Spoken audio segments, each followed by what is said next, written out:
ये students MD cat के सिलसिले में हमारा यूनिट नंबर 2 चल रहा है और यूनिट नंबर 2 में हम डिस्कस कर रहे हैं बायोलॉजिकल मॉलिक्यूल्स। अब बायोलॉजिकल मॉलिक्यूल्स में हमारा नेक्स्ट टॉपिक है लिपिड्स जिसको लिपोज से लिया गया है। और लिपोज का मतलब क्या होता है? फैट्स, यानी कॉमनली इसको हम क्या कहते हैं? फैट्स का नाम देते हैं। अब लिपिड्स क्या है? सबसे पहले देखिए कि इसको हम कहते हैं heterogeneous group of compounds. Hetero mean different. Heterogeneous group of compounds से मुराद इसमें फैट्स शामिल है, इसमें ऑयल्स शामिल है, इसमें वैक्सेस है, कोलेस्ट्रॉल है, इस तरह से और मज़ीद रिलेटेड कंपाउंड्स हैं, जैसे आप उसको क्या कहते हो? स्टीरॉइड्स का नाम देते हो। तो इसलिए इसमें आप देख सकते हैं डिफरेंट कंपाउंड्स, डिफरेंट कैटेगरीज हैं इसकी, तो इसलिए इसको क्या कहा जाता है? हेट्रोजीनियस ग्रुप ऑफ कंपाउंड्स का नाम दिया जाता है। तो ये क्या कहलाते हैं? लिपिड्स।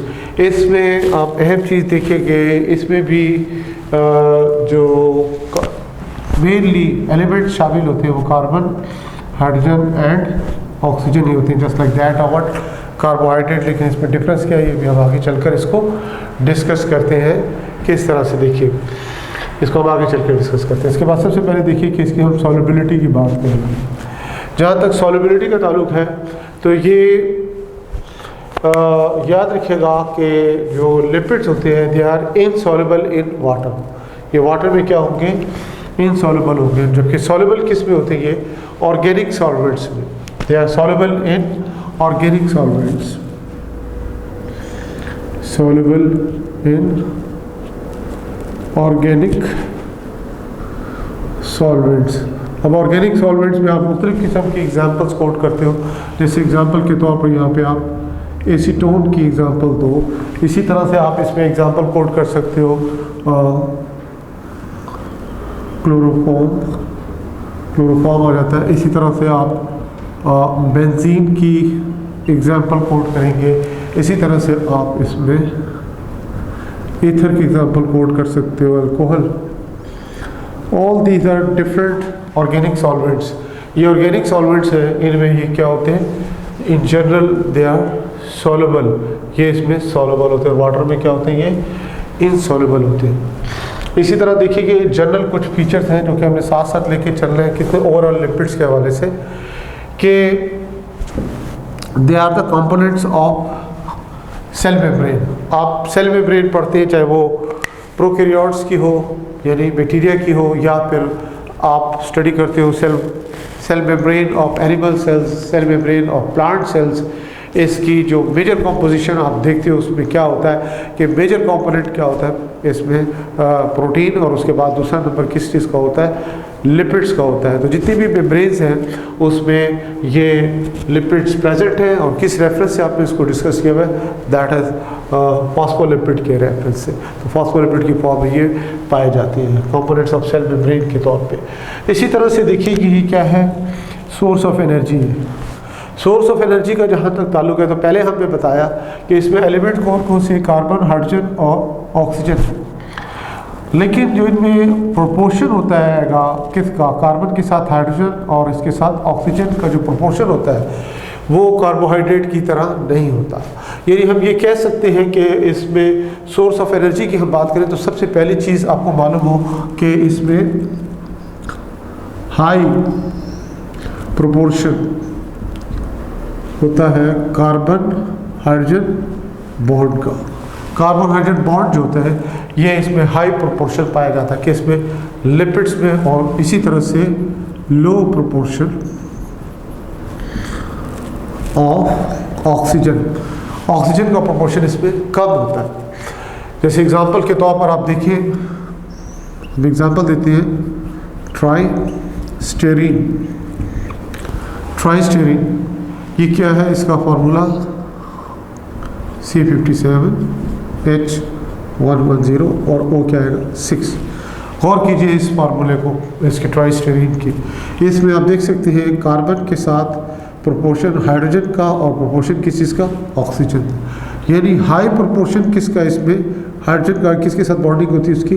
कार्बन के साथ। यानी कार्बन हाइड्रोजन बॉन्ड इसमें ज़्यादा है, जबकि ऑक्सीजन की देख सकते हैं अमाउंट कम है। तो लिहाजा हम कह सकते हैं कि जो लिपिड्स हैं, एग्जांपल के तौर पर आपको जैसे ट्राइस्टीन की एग्जांपल देते हैं, contain double the amount of energy as compare to same amount of carbohydrate. ये इसकी आपको स्टेटमेंट याद रखनी है कि lipids contain double the amount of energy as compare to same amount of carbohydrate. Reason क्या है उसकी? रीज़न आपको बहुत क्लियरली बताई, high proportion of carbon hydrogen bond and low proportion of oxygen की वजह से ऐसा होता है। तो लिहाजा ये पॉइंट आपको क्लियर हो कि सोर्स ऑफ एनर्जी। फिर उसके बाद इन जनरल लिपिड्स के बारे में हम बात करते हैं, प्रोटेक्शन की बात की जाती है। ये याद रखिएगा कि ये प्रोटेक्शन प्रोवाइड कर रहे हैं डिफरेंट वेज पे। जैसे मिसाल के तौर पर ये काम करते हैं एज फॉर इंसुलेशन। इंसुलेशन की बात करें तो ये इंसुलेशन किसके अगेंस्ट? हॉट और इसी तरह कोल्ड। हॉट और कोल्ड, हॉट से मुराद क्या है? यहाँ पे हीट की बात करेंगे, यानी हीट और कोल्ड के लिए क्या है, ये इंसुलेशन का काम करते हैं। ये प्रोटेक्टिव कवरिंग होती है कि एनिमल्स की बॉडी में डिफरेंट फॉर्म्स में आप इसको स्टडी करते हो वैक्सीज की फॉर्म में। ये क्या होते हैं, जैसे शीप हो गया या इस तरह और एनिमल्स होते हैं, इनकी under the skin waxy layer होती है जो कि इंसुलेशन का काम करती है और इससे हीट बॉडीज़ के अंदर से लॉस भी नहीं होती और इसी तरह से ये क्या है, इंसुलेशन काम कर रहे होते हैं, प्रोटेक्शन हो रही होती है बॉडी की। ये इसका भी एक अहम फीचर है किसी इसका ओवरऑल लिपिड्स की। इसी तरह से ये देखें कि जो कुछ वैक्सीज होते हैं जो कि प्रोटेक्ट करते हैं किसकी? इंसेक्ट्स की प्रोटेक्शन हो रही होती है।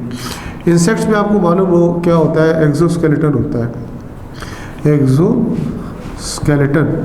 इस पे क्या होता है, बाकायदा प्रोटेक्टेड लेयर होती है, प्रोटेक्टेड लेयर होती है किस इसकी? वैक्सीज की, जो कि इसको प्रोटेक्ट कर रही होती है, इंसेक्ट्स को एब्रेसिव डैमेज से इसको बचा रही होती है, प्रोटेक्ट कर रही होती है, ड्राई होने से बचा रही होती है, डिहाइड कि इसमें से वाटर लॉस होने की चांसेस ज़्यादा होते हैं।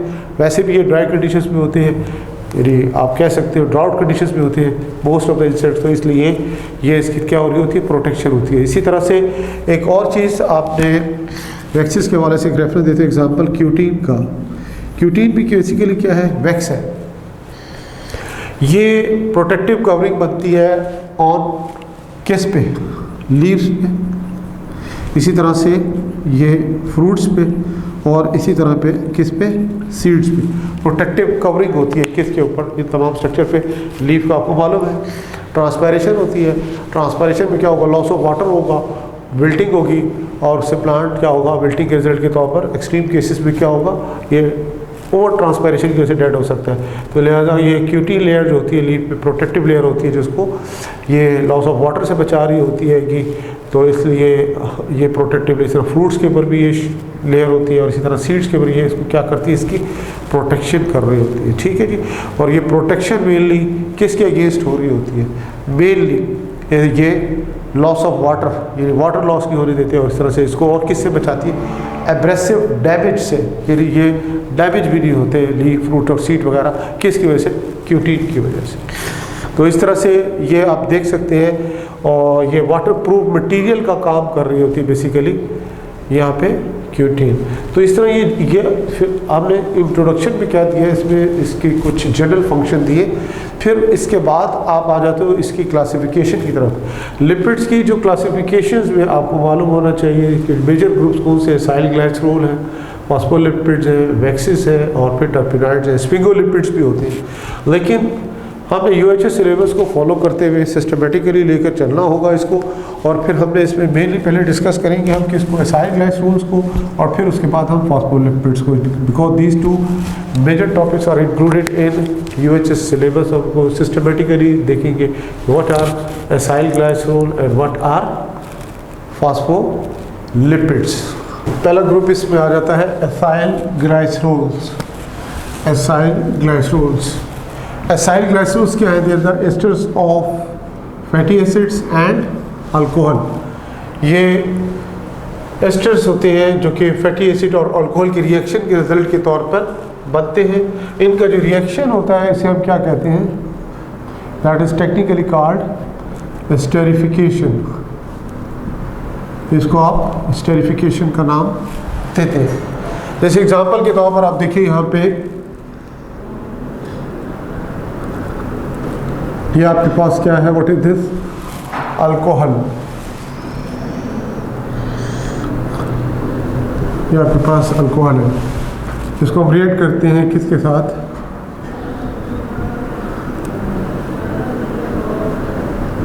What is this, acetic acid CH3COOH। इसके रिजल्ट के तौर पर आप देखिएगा क्या बनेगा, प्रोडक्ट जो बनेगी C2H5OCOCH3 और प्लस इसमें से क्या होगा, वाटर मॉलिक्यूल रिमूव होगा। ये जो आपके पास प्रोडक्ट आ रही है, what is this, that is basically ester. तो इस तरह से ये क्या है, बेसिकली फैटी एसाइल ग्लाइसरोल्स क्या होते हैं, asters of fatty acid and alcohol. यानी फैटी एसिड की एग्जांपल क्या आपके पास, एसिटिक एसिड, और यहाँ पे क्या है, अल्कोहल। उसके रिजल्ट के तौर पर क्या बन रहा है, एस्टर बन रहा है। ये आपको क्या है, इस प्रोसेस को इसका कहते हैं स्टेरिफिकेशन का नाम देते हैं। अब इसमें देखिए कि जो एसाइल ग्लाइसरोल्स है, इसमें कंपोनेंट्स हमें देखने हैं। एसाइल ग्लाइसरोल के कंपोनेंट्स क्या होते हैं, कंपोनेंट्स में आपको मालूम हो कि कंपोनेंट जो है वो एक तो आ जाता है मेन ग्लाइसरोल, और दूसरा मेजर कंपोनेंट हमारे पास क्या आ जाएगा, फैटी एसिड्स। ये हमारे पास इसके क्या है, मेजर कंपोनेंट्स हैं किस चीज़ के, एसाइल ग्लाइसरोल्स के। अब इसको देखो कि जो ग्लाइसरोल है, इसमें जो ग्लाइसरोल यूज़ हो रहा है, ये किस किस्म का ग्लाइसरोल यूज़ हो रहा है। इसको देखें कि ख़ास तौर पर ये यहाँ पे ग्लाइसरोल ऐसा, ये हमारे पास कंपाउंड है जिसमें 3 हाइड्रोक्सिल ग्रुप होंगे at a time, 3 hydroxyl group होंगे। तो एसाइल ग्लाइसरोल जो है, इनको आप फिर मुख्तलिफ रेफरेंसेस से स्टडी करते हो कि ख़ास तौर पर यहाँ पे जब एग्जांपल कोड करेंगे, किसकी एग्जांपल करेंगे, ट्राइग्लाइसराइड्स। अब ट्राइग्लाइसराइड्स क्या है, इनको आप ट्राई एसाइल ग्लाइसरोल का भी नाम देते हो, ट्राई एसाइल ग्लाइसरोल का नाम भी देते हो, ठीक है जी। और इसी तरह से ट्राइग्लाइसराइड्स को आप एक और भी नाम देते हो, न्यूट्रल लिपिड्स का नाम भी देते हो। ये न्यूट्रल लिपिड्स भी इनको कहते हैं। क्यों कहा जाता है, ये भी हमने यहाँ पे बताना है। तो ट्राइग्लाइसराइड्स नाम पर गौर कीजिएगा कि ट्राइग्लाइसराइड्स में सबसे मेन चीज़ यह है कि एक मॉलिक्यूल आपके पास किस चीज़ का होगा, ये अल्कोहल का होगा, यानी ग्लाइसरोल का होगा। और ट्राइमीन 3, इसमें फैटी एसिड्स कितने होंगे, 3 फैटी एसिड्स हमारे पास होंगे। तो इसके लिए सिंपली अगर हम इसका रिएक्शन शो करें तो आप देख सकते हैं, ये हम स्ट्रक्चर किसका शो कर रहे हैं, दैट इज़ व्हाट, ग्लाइसरोल। ये आपके सामने ग्लाइसरोल आ जाएगा, ये आपके पास ग्लाइसरोल आ गया। 1 2 3 3 इसमें क्या है, हाइड्रोक्सिल ग्रुप है। फिर उसके साथ फैटी एसिड जो होते हैं, इनके बारे में आपको मालूम हो कि इसका जनरल फार्मूला आप किस तरह से लिखते हो, COOH, इस तरह से आप इसको लिख सकते हो। और इसका जब स्ट्रक्चरल फॉर्म में इसका फंक्शनल ग्रुप को शो करते हैं तो ये इस तरह से हम इसको शो कर सकते हैं। ये हमारे पास क्या है, फैटी एसिड है। इस तरह से भी हम इसको रिप्रेजेंट कर सकते हैं। तो यहाँ पे हम पहला फैटी एसिड शो कर रहे हैं, this one is the first fatty acid. ये इसके साथ ऑक्सीजन, और यहाँ पे क्या आ जाएगा, इसका OH ग्रुप आ जाएगा। फिर इसी तरह से नेक्स्ट, ये नेक्स्ट आ जाएगा, और ये उसके बाद नेक्स्ट आ जाएगा। ये आप देख सकते हैं 3 फैटी एसिड्स हैं, और एक मॉलिक्यूल किस चीज़ का आपके पास, ग्लाइसरोल का है। अब इसमें जब रिएक्शन होगा तो याद रखिएगा कि इसमें ये OH group is generated by acid, और हाइड्रोजन कहाँ से आएगा, फ्रॉम अल्कोहल। इसके रिजल्ट के तौर पर रिएक्शन कौन सा हो रहा है, कंडेंसेशन हो रहा है। इसके रिजल्ट के तौर पर क्या प्रोड्यूस होगा, वाटर मॉलिक्यूल प्रोड्यूस होगा। यहाँ भी वाटर मॉलिक्यूल प्रोड्यूस होगा, यहाँ भी वाटर मॉलिक्यूल प्रोड्यूस होगा। तो लिहाजा इसके रिजल्ट के तौर पर जो प्रोडक्ट बनेगी वो फिर आपके सामने क्या आ जाएगा, ट्राइग्लाइसराइड। यानी इस तरह अगर हम शो कर देते हैं इसको, इस तरह से देख लीजिएगा कि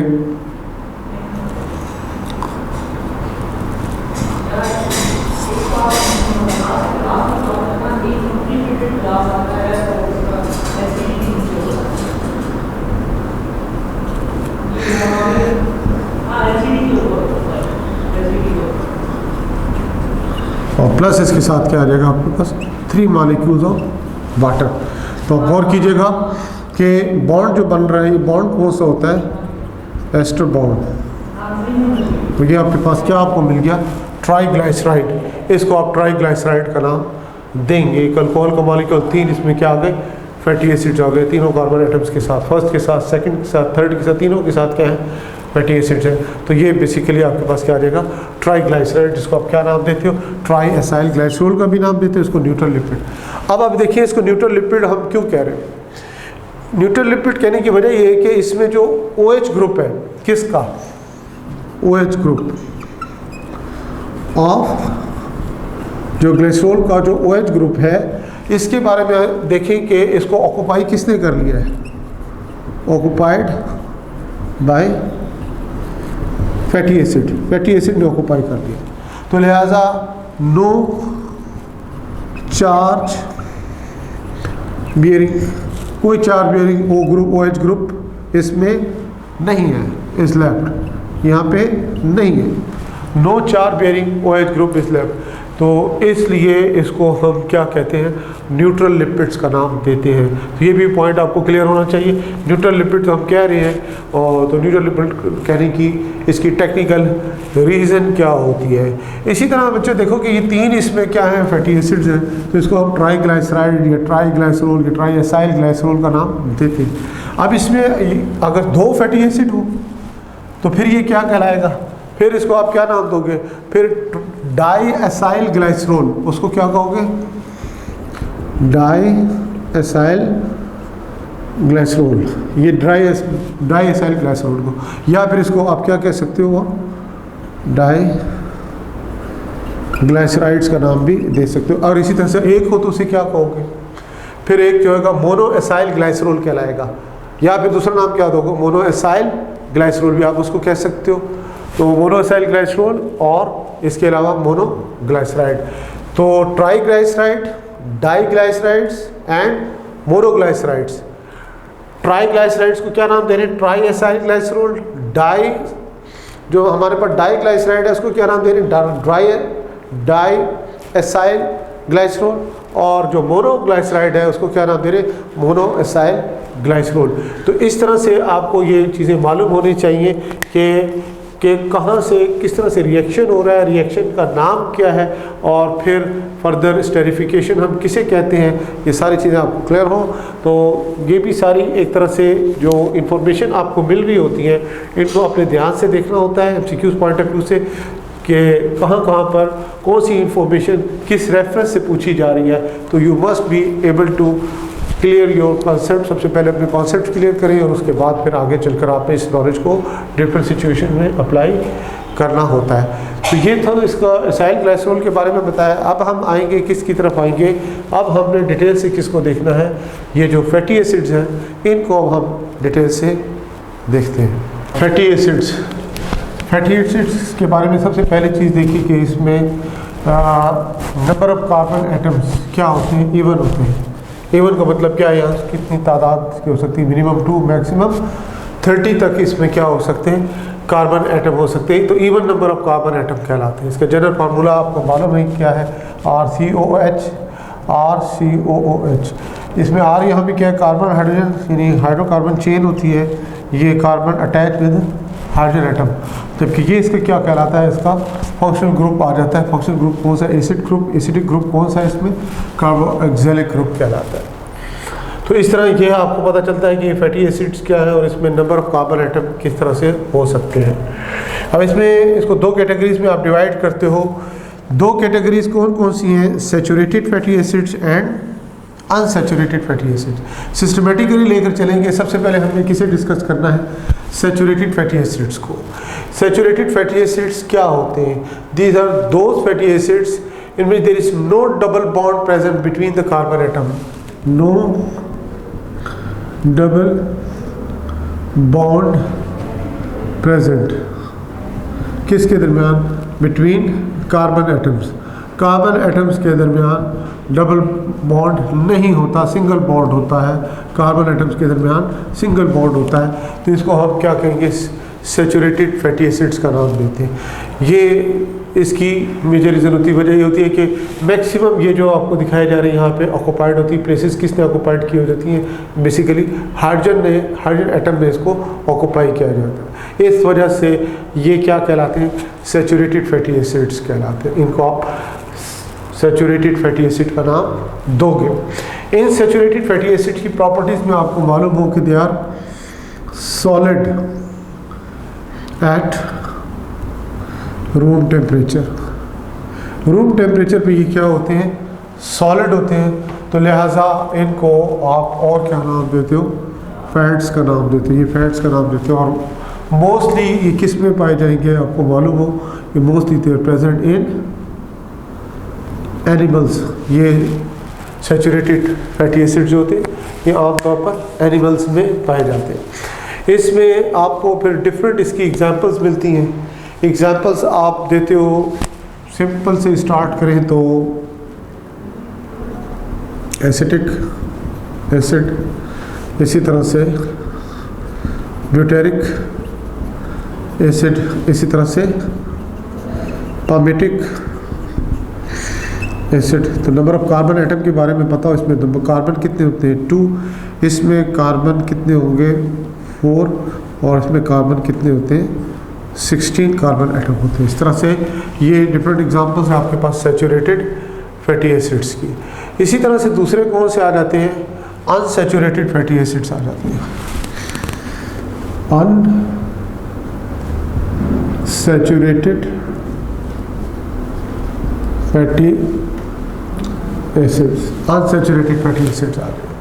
अब अनसैचुरेटेड फैटी एसिड्स क्या होंगे, अनसैचुरेटेड फैटी एसिड वो होते हैं जिसमें आप बताते हैं double bond.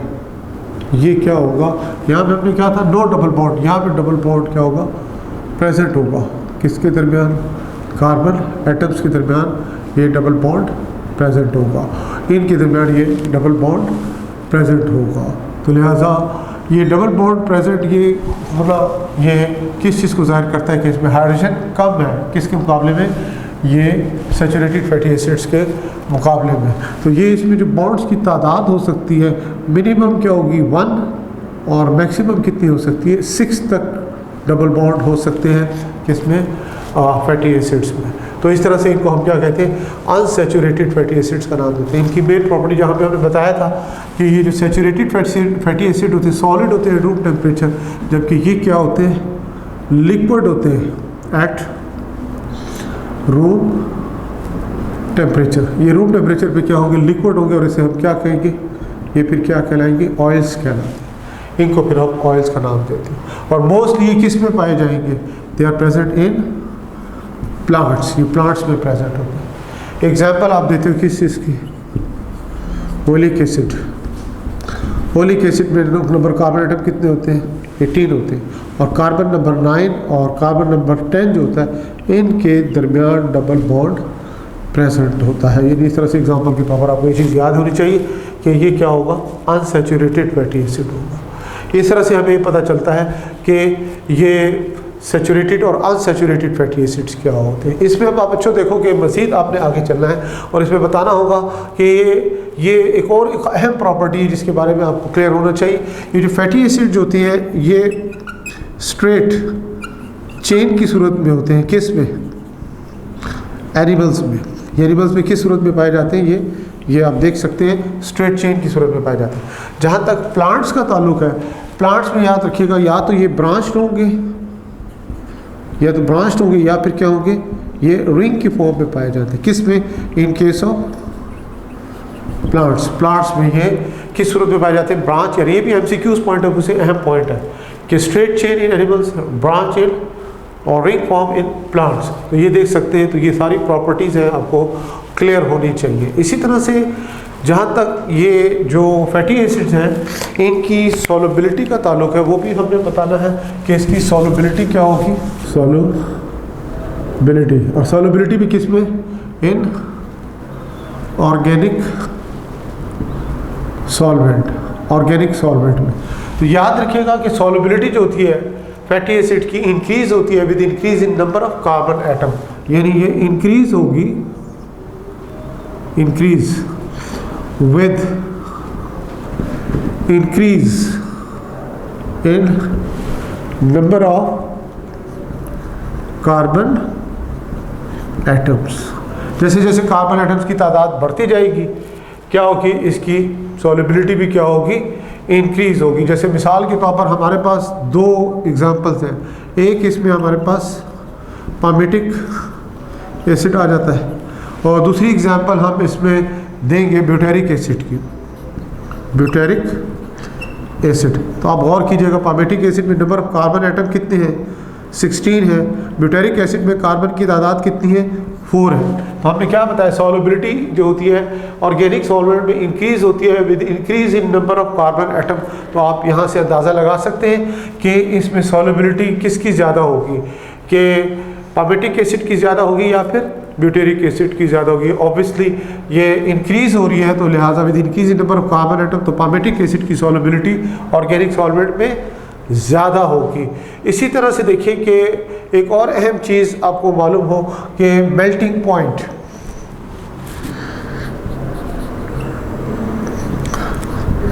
Melting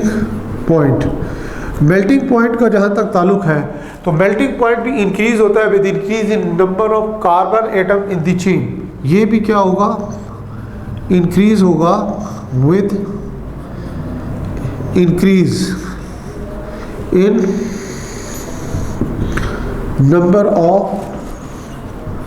carbon atoms in the chain में नंबर ऑफ कार्बन एटम जैसे जैसे बढ़ते जाएंगी तो मेल्टिंग पॉइंट भी क्या होगा, इंक्रीज होता जाएगा। जैसे मिसाल के तौर पर यहाँ पे फिर एग्जांपल देंगे, पामेटिक एसिड है आपके पास, पामेटिक एसिड है और फिर दूसरी आपके पास एग्जांपल किसकी है, that is butyric acid, butyric acid. ये ब्यूटेरिक एसिड आपके सामने आ जाता है, butyric acid, palmitic acid and butyric acid. इसमें देखिए कि जो पामेटिक एसिड है इसमें आप देखेंगे जो इसका मेल्टिंग पॉइंट कितना होगा, 63.1 डिग्री सेल्सियस होगा, जबकि ब्यूटेरिक एसिड का कितना होगा, दैट इज -8 डिग्री सेल्सियस। तो आप देखिए number of carbon atom butyric acid में कितने हैं, 4, इसमें नंबर ऑफ कार्बन एटम कितने हैं, 16। हमने क्या बताया कि मेल्टिंग पॉइंट इंक्रीज हो रहा है with increase in number of carbon atom. तो ये -8 है और ये कितना है, 63 पॉइंट। तो इंक्रीज हो रहा है क्या चीज़, इसका मेल्टिंग पॉइंट भी इंक्रीज होता है with increase in number of carbon atom. इसी तरह से एक और प्रॉपर्टी आपको मालूम होनी चाहिए किसकी, ये फैटी एसिड्स की इन जनरल इस तरह से मालूम हो कि जैसे मिसाल हम किसकी यहाँ पे रेफरेंस देंगे, स्पेसिफिक ग्रेविटी। जहाँ तक स्पेसिफिक ग्रेविटी का ताल्लुक है तो याद रखिएगा स्पेसिफिक ग्रेविटी जो होती है फैट्स एंड ऑयल्स की लाइटर होती है, फैट्स प्लस ऑयल्स। तो यहाँ से इनडायरेक्टली आपको पता हो फैट्स क्या है, सैचुरेटेड फैटी एसिड, ऑयल क्या है, अनसैचुरेटेड फैटी एसिड। तो ये इनडायरेक्ट क्वेश्चन यहाँ से भी बन सकता है। फैट्स और ऑयल्स जो होते हैं इनकी स्पेसिफिक ग्रेविटी जो होती है कम होती है किसके मुकाबले में, वाटर के मुकाबले में। जैसे फैट्स और ऑयल्स की स्पेसिफिक ग्रेविटी कितनी है, दैट इज 0.8। इसी तरह से वाटर की कितनी होती है, दैट इज 1। ये कितनी होती है, 1 होती है। तो लिहाजा ये भी याद रखिएगा कि स्पेसिफिक ग्रेविटी फैट्स और ऑयल्स की कम है वाटर के मुकाबले में। तो लिहाजा ये भी एक प्रॉपर्टी आपके सामने होती है कि वाटर में जब आप फैट्स डालते होते तो वो उसके सरफेस पे फ्लोट करती है। इसी तरह से एक और प्रॉपर्टी आपको मालूम हो कि इन नॉर्मल सर्कमस्टांसेस फैट्स जो होती हैं ये क्रिस्टलाइज नहीं होती है, लेकिन स्पेसिफिक कंडीशन जब इसको प्रोवाइड की जाती है तो स्पेसिफिक कंडीशन में क्या है, फैट्स कैन बी क्रिस्टलाइज, इनको क्रिस्टलाइज किया जा सकता है।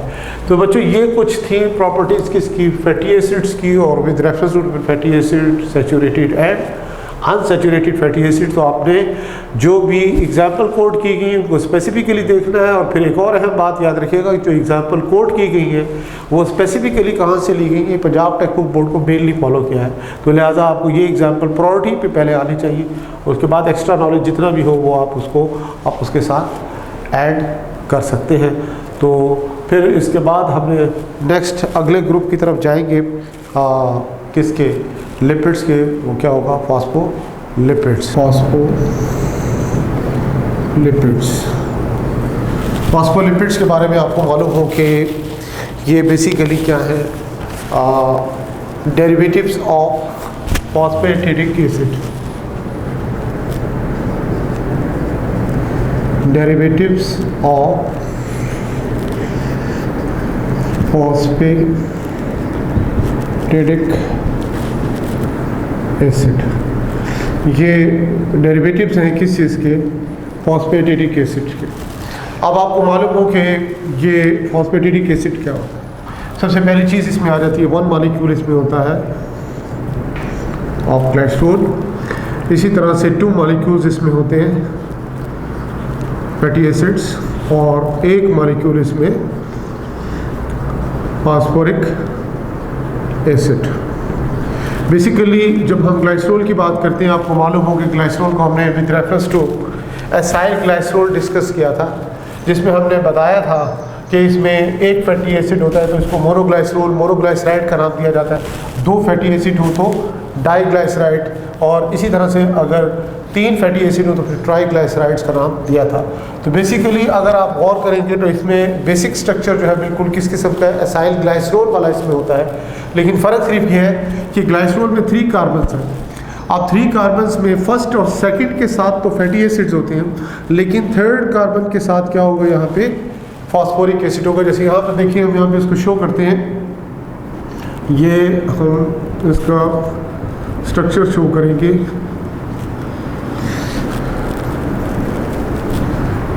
इसको हम R1 का नाम दे रहे हैं कि सेकंड कार्बन ऑफ ग्लाइसरोल, इसको हम R2 का नाम देंगे, और ये थर्ड कार्बन, ये आपके पास थर्ड कार्बन आ गया।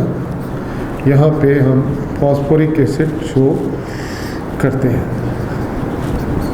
ये आपके पास फॉस्फोरिक एसिड। ये क्या हो रहा है, बेसिकली स्टेरिफिकेशन होती है, स्टेरिफाइड होती है, यानी कंडेंसेशन होती है। यहाँ पे पहले OH था, यहाँ भी क्या था, OH था। यहाँ से क्या होगा, वाटर मॉलिक्यूल रिमूव होता है, यहाँ से भी वाटर मॉलिक्यूल रिमूव हो रहा है, यहाँ से भी वाटर मॉलिक्यूल रिमूव हो रहा है। तो किस किस्म का ये रिएक्शन होगा, स्टेरिफिकेशन, स्टेरिफाइड होंगे। नतीजा क्या होगा कि ये फर्स्ट कार्बन है, इसके साथ क्या है, एक फैटी एसिड, सेकंड कार्बन के साथ क्या है, एक फैटी एसिड, और थर्ड कार्बन के साथ इसमें फॉस्फेट ग्रुप यानी फॉस्फोरिक एसिड इसके साथ अटैच है। तो इसको फिर हम, इस मॉलिक्यूल को हम क्या कहेंगे, ये फॉस्फेटिडिक एसिड कहलाएगा, ये फॉस्फेटिडिक एसिड होगा। अब देखिए कि इसमें एडिशन किस चीज़ की होगी। अब इसमें एडिशन जो होनी है वो होनी है नाइट्रोजन बेस की, नाइट्रोजन बेस भी हो सकता है, डिपेंड करता है कि प्योर नाइट्रोजन बेस है। प्योर नाइट्रोजन बेस है तो एग्जांपल के तौर पर इसमें क्या आ जाएगा, कोलिन। इसी तरह से यहाँ पर हो सकता है इसमें एथेनॉल अमाइन हो, एथेनॉल अमाइन क्या है, ये बेसिकली अमाइनो अल्कोहल है, अमाइनो अल्कोहल। इसी तरह से इसमें कोलिन भी हो सकता है, इसके सेरीन ये क्या है, ये एक अमाइनो एसिड है। तो इसलिए इसको आपको पता हो कि नाइट्रोजन बेस में आपके पास एग्जांपल किसकी आ रही है, कोलिन की एग्जांपल आ रही है। इसी तरह से ये आपके पास एथेनॉल अमाइन क्या है, बेसिकली अमाइनो अल्कोहल है। इस तरह सेरीन क्या है, इसमें एक अमाइनो एसिड है। इसमें से कोई भी हो सकता है, और ये फिर ख़ास तौर पर कहाँ पर होंगे, जहाँ पे ये फॉस्फेट ग्रुप है। इस फॉस्फेट ग्रुप के साथ इसकी अटैचमेंट होगी। जैसे फॉर एग्जांपल यहाँ पे हम शो करते हैं कोलिन। अब कोलिन यहाँ पर अगर अटैच है तो कोलिन में आपको पता है क्या है, ये नाइट्रोजन बेस है। तो नाइट्रोजन बेस यहाँ पे हम इसकी अटैचमेंट शो करते हैं।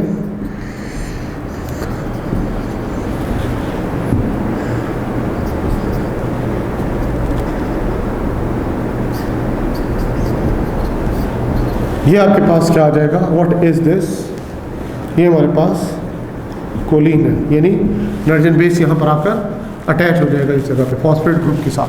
तो इस तरह ये क्या बन जाएगा आपके पास, पहले क्या था फॉस्फेटिडिक एसिड, जब इसमें ये बेस अटैच हो गया इसको क्या नाम देंगे,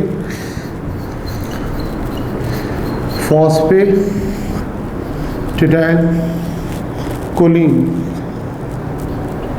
ये क्या कहलाएगा, फॉस्फेटिडाइल कोलिन, क्या फिर इसको आप एक और नाम देते हैं आसोकार्ड लेसिथिन का नाम भी देते हैं, आसोकार्ड लेसिथिन का नाम भी इसको दिया जाता है। तो इस तरह ये क्या बन जाता है, फॉस्फेटिडाइल कोलिन बन जाता है। तो इसमें गौर करना ये है कि आपको ये पता हो कि जब आप फॉस्फोलिपिड्स की बात करते हैं तो फॉस्फोलिपिड इन जनरल आप विद रेफरेंस टू, आपने इसको डिस्कस किया था प्लाज्मा मेम्ब्रेन के हवाले से।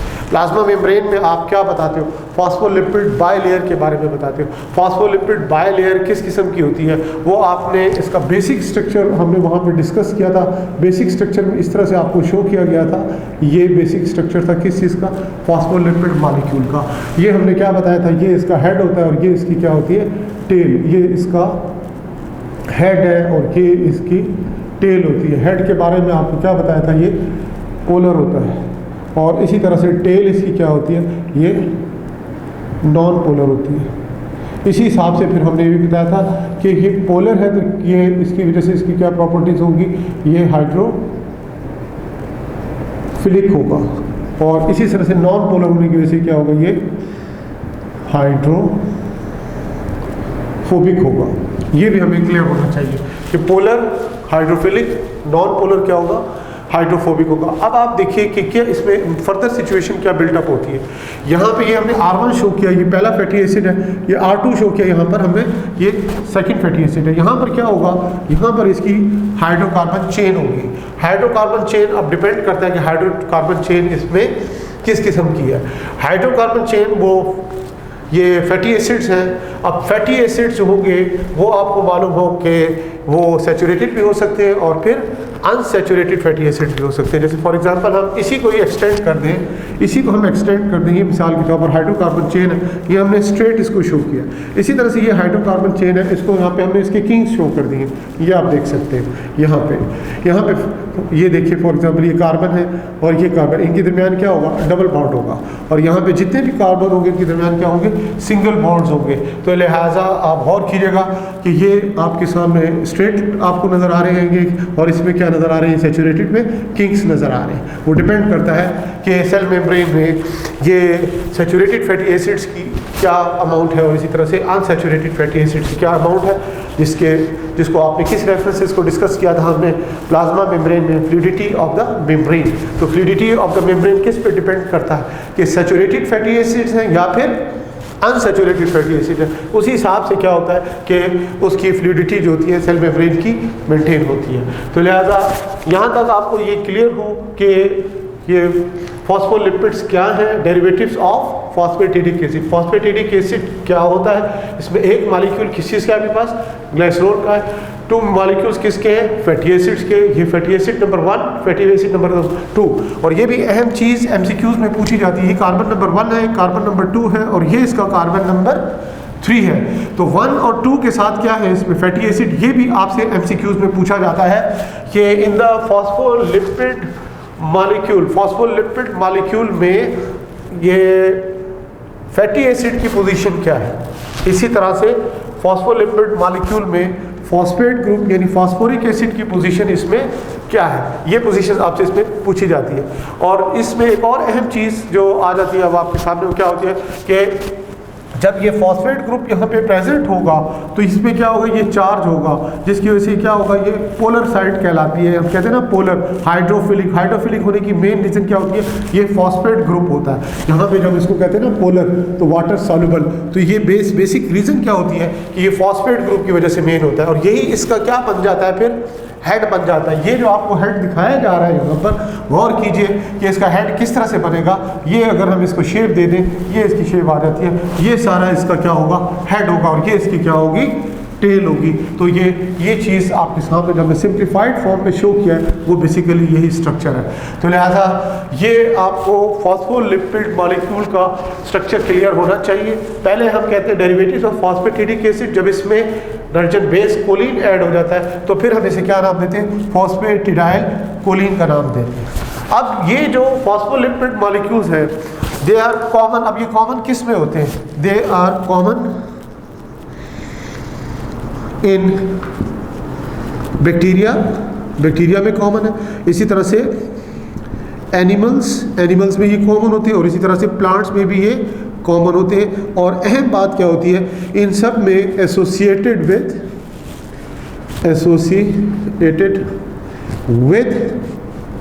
मेम्ब्रेन्स, किसके साथ एसोसिएटेड है, एसोसिएटेड विद मेम्ब्रेन। मेम्ब्रेन्स क्या है, प्लाज्मा मेम्ब्रेन यानी सेल मेम्ब्रेन, इसी तरह से membranes of the organelles, membrane of the nucleus, यानी आप कह सकते हो जितनी भी इसकी बायोलॉजिकल मेम्ब्रेन्स हैं उनके साथ ये फॉस्फोलिपिड्स क्या होते हैं, एसोसिएटेड होते हैं।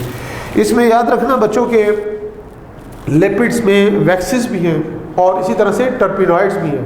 फिर टर्पिनॉइड्स में आगे जाते हो उसमें स्टीरॉइड्स को भी होता है, डिस्कस करते हैं इनडायरेक्टली।